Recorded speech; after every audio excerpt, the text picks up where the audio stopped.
उत्तराखंड के देहरादून में सहस्त्रधारा के नजदीक आज सुबह 5 बजे बादल फटने के बाद तमसा, टोंस और सहस्त्रधारा नदी में जलस्तर अचानक बढ़ गया। इस दौरान मजदूरों से भरी एक ट्रैक्टर ट्रॉली नदी में बह गई। इसमें लगभग 10 लोग सवार थे। 6 के मरने की खबर है। बादल फटने से टपकेश्वर महादेव मंदिर में पानी भर गया और यहां पर मौजूद दुकानें बह गईं। हिमाचल के मंडी में एक बार फिर से कुदरत ने यहां पर भी कहर बरपाया है। भारी बारिश ने मंडी जिले के धर्मपुर बस स्टैंड पर पानी करीब 10 फीट तक भर गया, जिससे आसपास के घरों में पानी भर गया है। ऐसे में प्रशासन ने राहत एवं बचाव कार्यों में तेजी लाई है। हमारे साथ देहरादून से हमारे सहयोगी संवाददाता रामानुज हैं, उनसे ताजा अपडेट लेते हैं। रामानुज, क्या हाल है? देहरादून में बादल फटा तब से अब तक फिलहाल क्या तस्वीरें देख पा रहे हैं आप? राहत बचाव कार्य जहां पर जो लोग फंसे हुए हैं या अगर कोई क्षति पहुंची है तो उसको लेकर प्रशासन की क्या तैयारी?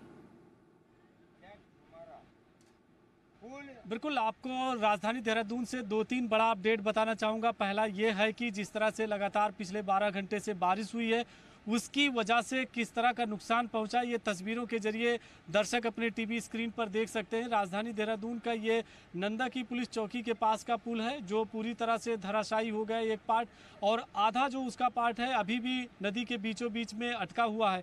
तो इस तरह की यहाँ की तस्वीर है, इससे आवागमन बाधित हुआ है। खासतौर से हिमाचल प्रदेश और उत्तर प्रदेश के साथ का जो बॉर्डर का इलाका है, वहाँ के जो आवागमन है वो बाधित हुआ। तो ये एक तस्वीर है। और इसी तरह से जो अलग अलग नदियाँ, जिस तरह से आपने जिक्र किया, ये टॉन्स नदी है। यहाँ का अगर आप जलस्तर देखेंगे, अभी भी जितनी बेग के साथ में ये नदी बह रही है, अपने आप में बताने के लिए काफ़ी है कि किस तरह का बेग बना हुआ है। और चूंकि बारिश होने की वजह से जो अलग अलग नदियाँ हैं उनका जलस्तर अचानक बढ़ा, और देहरादून का जो सबसे बड़ा पिकनिक स्पॉट है सहस्त्रधारा का, वहाँ भी भारी नुकसान पहुँचा है। होटल, रेस्टोरेंट्स और आवासीय जो भवन थे उनको नुकसान पहुँचा। सड़कें क्षतिग्रस्त हुई हैं, और देहरादून हरिद्वार का जो नेशनल हाईवे है वहाँ भी एक पुल टूटा है, जिससे आवागमन बाधित हुआ है। यानी राजधानी का 3 तरह का जो पार्ट था, वो अलग अलग इलाकों का, वो पूरी तरह से क्षतिग्रस्त हुआ।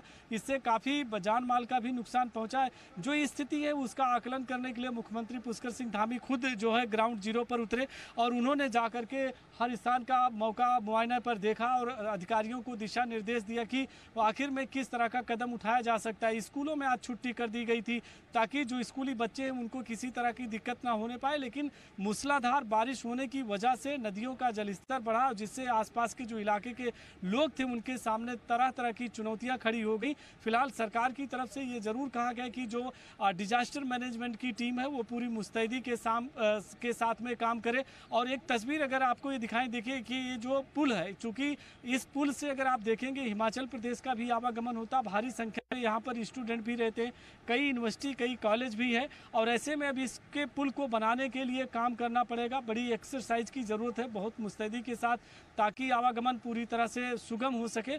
लेकिन जिस तरह से कुदरत का कहर और सितम देखने को मिला है, ऐसे में बड़ा सवाल इसी बात का है कि इस बार की बारिश में न सिर्फ देहरादून बल्कि इसी तरह से उत्तरकाशी, चमोली, चंपावत, पिथौरागढ़, बागेश्वर, अल्मोड़ा, नैनीताल, उधम सिंह नगर के साथ में हरिद्वार जैसे जो क्षेत्र हैं वहाँ पर जान माल का भी नुकसान हुआ है, बाढ़ भी रही। इससे कई तरह की चुनौतियां बनी हुई हैं।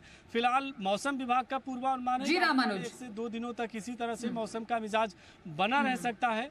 जी, तो 1 से 2 दिन मौसम का मिजाज कुछ इसी तरह बना रहेगा। और तस्वीरों में आपने पीछे दिखाया, अभी पुल का एक हिस्सा जो है वो पानी में अभी जलमग्न हो चुका है, और अभी लोगों को दिक्कतें हैं। लेकिन 1 से 2 दिन अभी और है, जिसमें आपको और भी ज्यादा अलर्ट रहने की जरूरत है। ताजा तस्वीरें दिखाने के लिए और हमें जानकारी देने के लिए रामानुज, आपका धन्यवाद करेंगे।